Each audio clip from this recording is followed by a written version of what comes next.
सबको नमस्ते.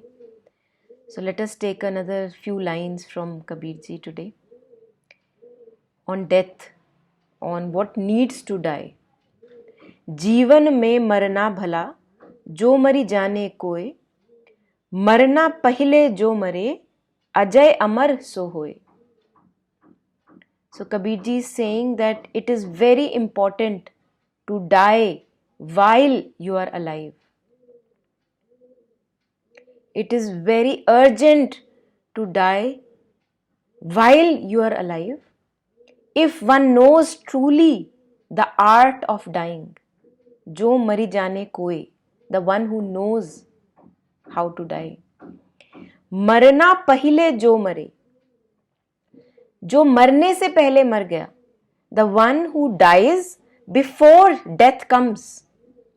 अजय अमर सो होए, that one becomes immortal.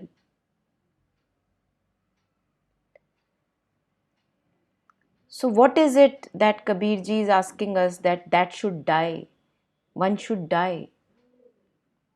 Obviously, Kabir ji is not saying that you should kill the body.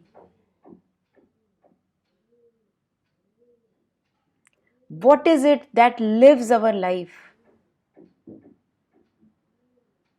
And still we feel that as if we haven't lived. Something is missing. What is it at whose service we spend a whole lifetime? And still we feel that we haven't lived. What is it?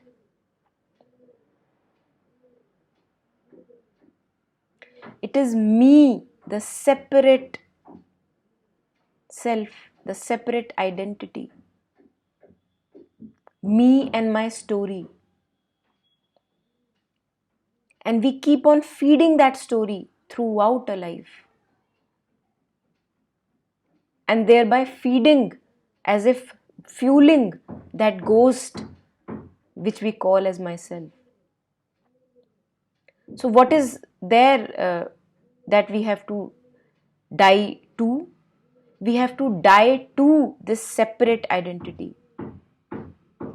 And if we actually see, there is nothing to be found. That mental construct that we call as my story, me, myself, that is not found. It is not existing.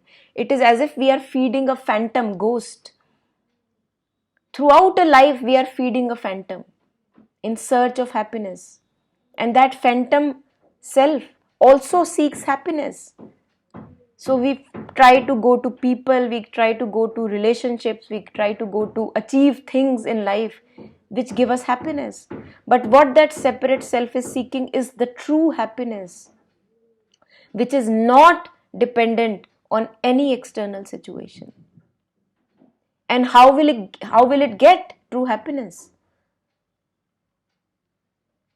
And why does it seek happiness? Now in our education, we are told subjects, but we've not been taught about seeking happiness or what is happiness, what is peace. We are not taught. So why would I seek happiness still? There must be something. It means that happiness is something very, very essential to my nature. Otherwise, why would I keep on seeking it? So this separate self can never be happy. The my story, me and my story as a separate identity, that can never be happy. And what it seeks is happiness. So now there is a catch-22 situation. The separate self seeks happiness, and yet it sees that in external situation it will never get happiness. So what is the resolution then? What is the resolution? We see that we come close to this separate self. We go closer, we go closer. We see that what it seeks is happiness. And it is not getting happiness anywhere outside. So let us turn inside. I'm not talking about now turning inside means going to meditative experiences and finding happiness there. because they are also coming through sense perceptions. The closer we go to me and my story, we realize that we have just been feeding a phantom. It's a ghost, it's a mirage. It does not exist. I do not need to feed it. And the moment I stop feeding it, the moment in moments I can do that very moment I realize that the rest, the happiness that I was always seeking outside is forever available to me right now, without anything, without any person, without any external situation changing. Because that happiness is my true nature. I cannot get it from anywhere. It cannot be given to me. It is just that I have forgotten who I truly am. So when the seeking of the mind stops after enough attempts outside, it turns within. It becomes almost hopeless. And in that hopelessness, one comes back home. And one sees that it was forever there. And when one sinks into this ever-present happiness, in that sinking, the separate self is not present. It is dead. It is dead. So what we have to die to is dying of this separate entity, me and my story. Ending and cessation of the separate story of me and my story. Done. Finished. So what needed to die died within this lifetime, before that death could arrive. And now the life that I would live without any story, that is a life in a flow of life. That is a life where happiness wants to spill itself out. That is a life where I give to the others rather than demanding and expecting from others all the time. That is a life where I'll not be achieving, I'll not be having ambitions in order to fulfill me. I may still achieve things, I may still have ambitions, but I will not be pouncing on them that they will fulfill me, because the fulfillment, I have touched that fulfillment within my being. So when Kabir ji says, "Marna pehle so mere," marne se pehle mar jao, die before you are dead. What is it that he is asking us to die to? He is asking the story to die. The story, the finite story of me. This sense of lack, that should die. And how would that die? It would not die just like that. The more I feed the sense of lack, I propagate it, I perpetuate it. The more I go to external situations saying that yes, they will fulfill me, the more I am feeding the lack within me. So this is how we perpetuate misery. Why my expectations are not met. So I become my expectation rather than taking a stand in I am the one who is aware of all the movements of life. I am not the expecting one.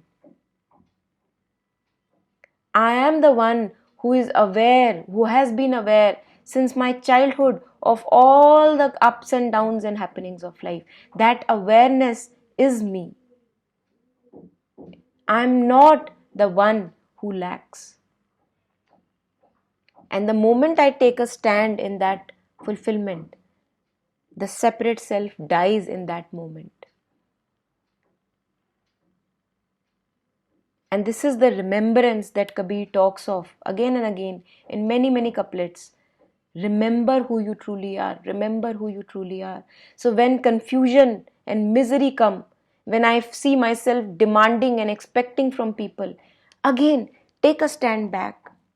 See who you truly are. Who you truly are is the one who is aware of the sense perceptions, who is aware of the movements of thoughts and feelings. I am not my feeling. I am not my thought. I do not have to act what they ask me to do. Now, taking a stand back in the awareness, if I am the awareness who is content by itself, what is the right action I will take in this moment? Taking a stand from there. Now, whatever action is done through taking a stand in awareness, that action will not leave a residue of karma, cause and effect. The action taken from awareness, an action taken of standing in I am aware and hence I am content. I am not the separate seeking self. Any action taken from that contentment will get rid of the residues of karma. It will not be adding on to my load on the head. The karma load is added on to the head only when I am acting out from a seeking self, from a separate self, from a self who is always demanding.